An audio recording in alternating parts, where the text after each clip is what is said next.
नमस्कार, पेश है इस हफ्ते का मुकाबला। एक बड़े प्रतिष्ठित अखबार के नौजवान रिपोर्टर ने मुझे फोन किया कुछ दिनों पहले और पूछने लगे कि सर, आप पिछले 4 कार्यक्रमों में से अपने 3 को आपने एग्रीकल्चर पर डेडिकेट किया है, आप ये मुद्दा क्यों उठा रहे हैं बार बार? तो वो एक छोटा सा इंटरव्यू जैसा करना चाहते थे, तो मैंने उनको समझाया इसकी वजह ये है कि पुरानी सरकार जा चुकी है, नई सरकार आ चुकी है और एक हिस्से की बारिश किसानों को बर्बाद कर चुकी है और दूसरे हिस्से का मानसून 1.25 से 1.5 महीने में दस्तक देगा। सियासत में जब से ये मुल्क आजाद हुआ है, हर नेता यही कहता है कि हम कृषि प्रधान देश हैं, किसानों की हमें सबसे ज्यादा चिंता है, हम सबसे ज्यादा उन्हीं के लिए करना चाहते हैं। 60% से ज्यादा का हिस्सा इस मुल्क का अभी भी पूर्णतः कृषि पर, एग्रीकल्चर पर डिपेंडेंट है, निर्भर है, लेकिन हो कुछ नहीं पाता। बहुत सारे बदलाव सिर्फ कागजी फाइलों में रह जाते थे। इसीलिए मैंने कहा जरूरी है कम से कम हम इस मुद्दे को उठाते तो रहें, ये दबाव तो बना रहे कि सरकारें सोचें कि उन्हें क्या करना है। आज का हमारा जो पैनल, और मैं इस नौजवान रिपोर्टर से वापस रिक्वेस्ट करूंगा कि आप इस कार्यक्रम को भी देखिए। हर्ष मंदर हैं, रमेश शर्मा है, प्रवीण झा है, नरेंद्र तनेजा है, सब गंभीर जानकार लोग हैं और सब इस विषय को समझते हैं। हम 3 हिस्सों में इस कार्यक्रम को बांटेंगे। पहला, जब कोई विपदा आपदा आती है तो सरकार के पास रिएक्ट करने का तरीका क्या है। अंग्रेजी में एक जुमला होता है, फ्रेज होता है, नी जर्क, कि आप झटके से किसी स्थिति में रिएक्ट करते हैं। कई सारे इलाके जिनमें इस बार भी समस्या आई है वो नए नहीं है, सारी सरकारों को पता है। मैं हमेशा उदाहरण देता हूं बुंदेलखंड का, सालों से सरकारों को पता है कि वहां की समस्या क्या है।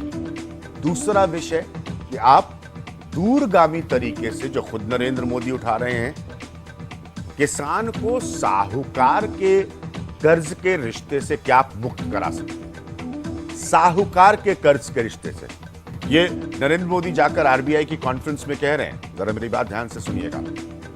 और तीसरी बात कि जब भी किसान, क्योंकि लैंड एक्विजिशन एक अलग मसला है, वो नहीं उठेगा आज इस कार्यक्रम में, जब भी किसान एमएसपी की बात करता है तो क्या सरकारें उसकी बात समझ नहीं पाती। ये बड़े 3 गंभीर विषय हैं, क्योंकि इन्हीं तीनों के इर्द गिर्द किसान के आत्महत्या और तकलीफ का मामला जुड़ा हुआ है। हर्ष मंदर, ये नी जर्क रिएक्शन की आदत कब बंद होगी? देखिए, मैं समझता हूं कि जो आपदा है जी, वो किसान की जिंदगी में अपवाद नहीं रहा। मतलब सामान्य जिंदगी का हिस्सा है कि कोई ना कोई क्राइसिस रहेगा। हाँ। कभी मौसम क्राइसिस लाएगी और कभी जो ग्लोबल क्राइसिस अचानक गिर गए। मेरा सब कुछ ठीक रहा लेकिन पता नहीं क्यों मेरा माल नहीं बिक रहा है। तो अजीब सी हालत। गोदान किताब लिखी गई थी किसान के बारे में, होरी जो है जी, वो उस किताब को मैंने दोबारा रिसेंटली पढ़ा और उसमें यह है कि विपदा किसान की जिंदगी जैसे रहता है, फिर भी बहुत ही हिम्मत से, साहस से, आत्मसम्मान के साथ वो फिर भी जिंदगी काट रहा है। होरी आज आत्महत्या करने लगा है और इतनी बड़ी मात्रा में आत्महत्या कर रहा है, जो कभी गोदान की कहानी का हिस्सा नहीं था। और मुझे लगता है कि इस फर्क को हमें समझना बहुत जरूरी है। एक तरह से निराशा का एक महामारी हमारे गांव में फैल गया है और मुझे लगता है कि आपदा सिर्फ यह है कि वैसे ही मैं डूब रहा हूं और थोड़ा सा और धक्का मिल रहा है, वो है आपदा। लेकिन आप सामान्य वक्त पे उस हालात को बदलेंगे नहीं।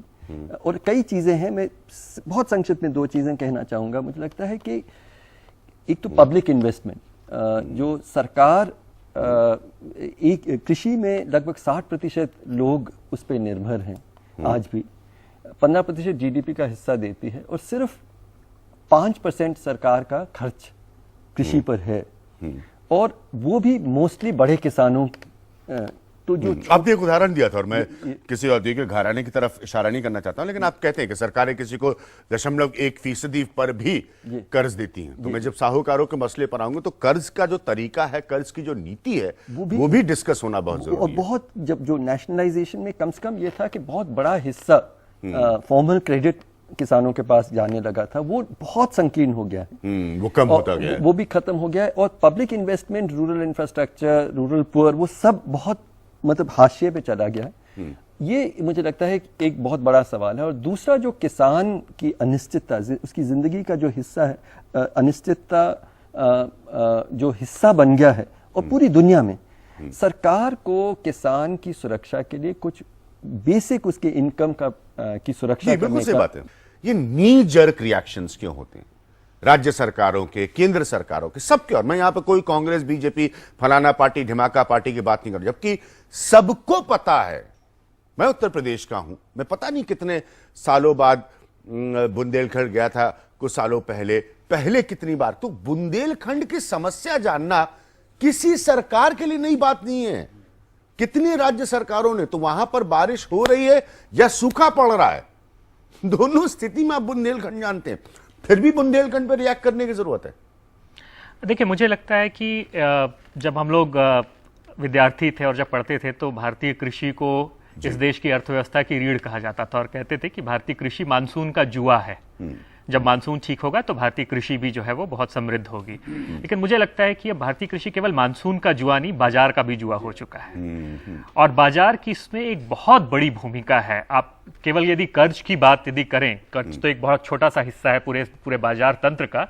तो जो आंकड़े जो राष्ट्रीय सैंपल सर्वे ने दिए 2005 में, ये आंकड़े दिए थे और बहुत ही चौंकाने वाले आंकड़े हैं कि 2 हेक्टेयर से कम वाले जो किसान हैं, उनकी औसत कर्ज उनके ऊपर जो है वो लगभग 8,800 रुपए की है।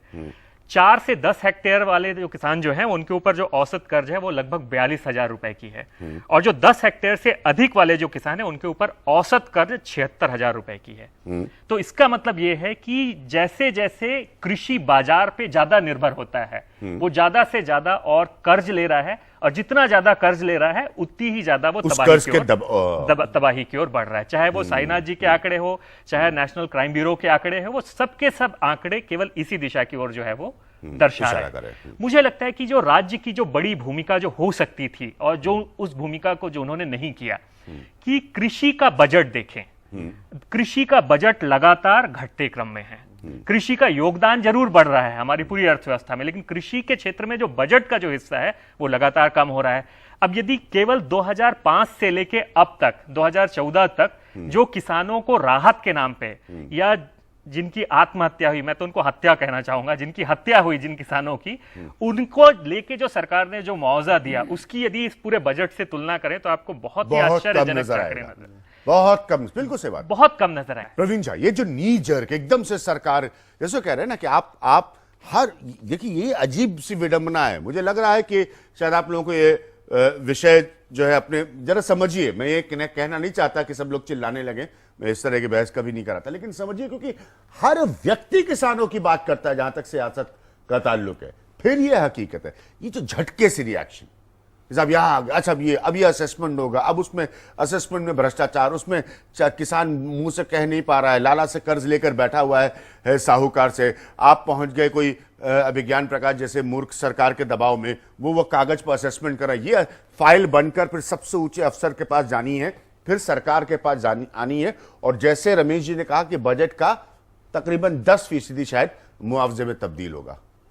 ये मूल बात ये है कि जो चाहे मॉनसून का जुआ हो या बाजार का जुआ हो, ये इसलिए है कि कृषि को उस स्थिति में नीतियों के माध्यम से पहुंचा दिया गया। एक अरसा था जब आप कह सकते थे, ये मैं 80 के दशक की भी बात कर रहा हूं, जब लोग कहते हैं कि मजाक में ये पत्रकार कहते थे कि जब टिकैत साहब जो हैं वो छींकते थे तो दिल्ली को बुखार हो जाता था। तो खास करके कृषि में एक वर्ग ऐसा था जो अपनी ताकत का एहसास दिल्ली को बहुत अच्छे तरीके से करा देता था, और काफी नीतियां जो बनी ग्रीन रेवोल्यूशन के दौरान 70 के दशक 80 के दशक, उसमें आप काफी खामियां ढूंढ सकते हैं, लेकिन मिला जुला के ये एक फेज था जिसको हम कह सकते हैं पुलिंग अप एग्रीकल्चर।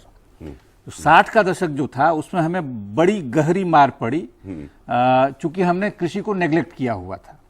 और उसके बाद नीतियों में कुछ महत्वपूर्ण परिवर्तन किए गए और उसकी वजह से एक ढांचा बना था। 80 के अंत से अगर आप देखते हैं तो उस ढांचे को पूरी तरह से तोड़ मोड़ के खत्म कर दिया गया है। नीतियां जो होनी चाहिए थी उसके बारे में उदासीनता हुई।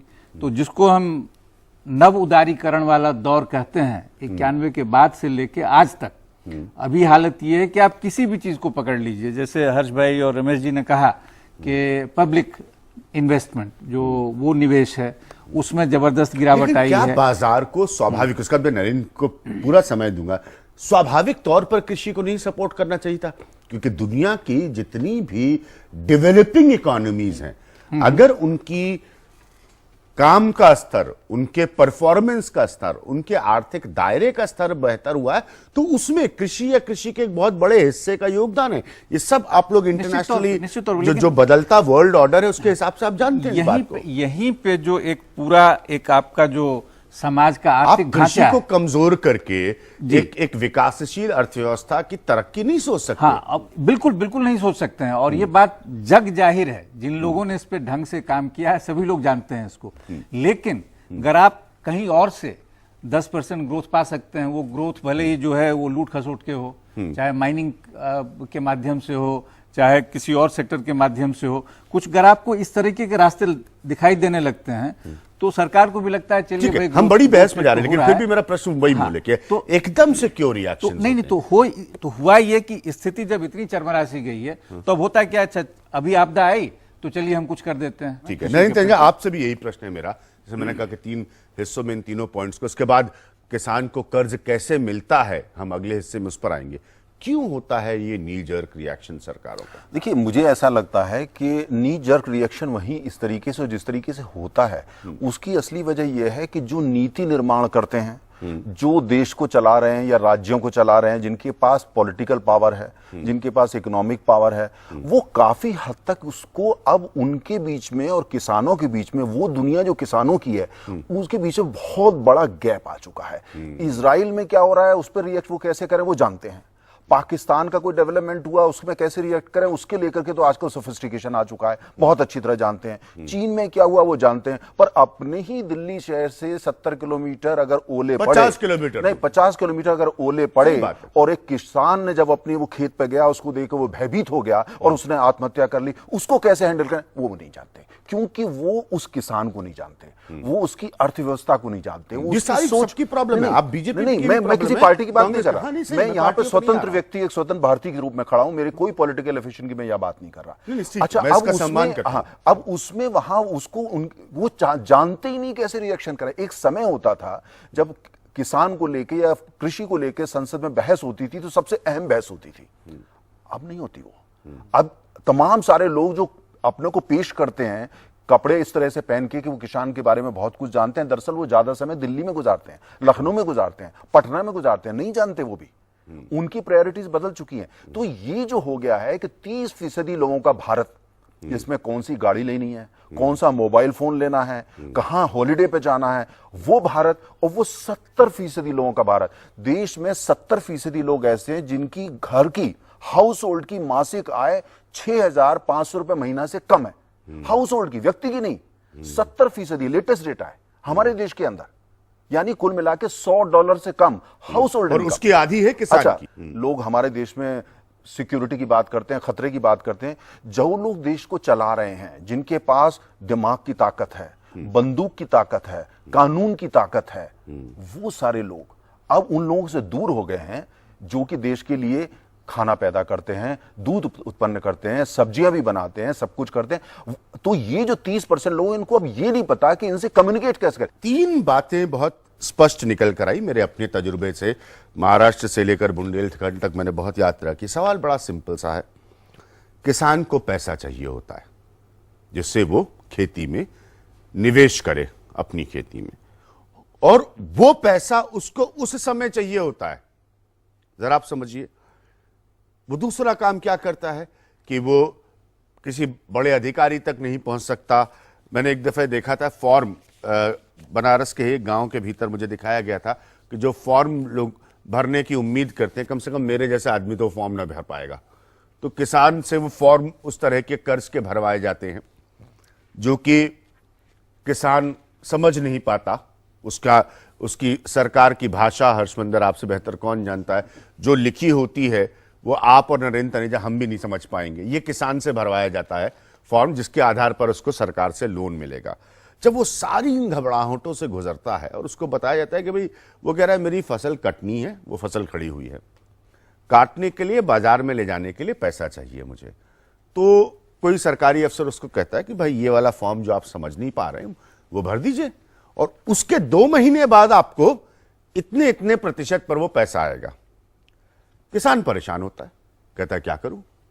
फिर सब 4 लोग उसके आसपास होते हैं, हमारे जीवन में भी होते हैं लोग, फिर वो कहते हैं अरे भाई क्या जरूरत है, लाला जी बैठे हैं ना, ये फसल रखो और ये लाला जी से पैसे लो। यही पर वो किसान फंसता है। रमेश जी भी इस समस्या को बहुत करीब से जानते हैं। हम जब अगले हिस्से में आएंगे तो ये जानने की कोशिश करेंगे कि जो नरेंद्र मोदी, मैं बार बार नरेंद्र मोदी का जिक्र कर रहा हूं क्योंकि उन्होंने आरबीआई की कॉन्फ्रेंस में ये बात कही थी, क्या वाकई वो किसानों को कर्ज के मामले में साहूकार मुक्त करा सकते हैं या कोई भी करा सकता है? ये एक बहुत बड़ा सवाल है, क्योंकि यहीं से पहला बड़ा आधार पैदा होता है किसी किसान के आत्महत्या करने का। हम इस पर आएंगे एक छोटे से ब्रेक।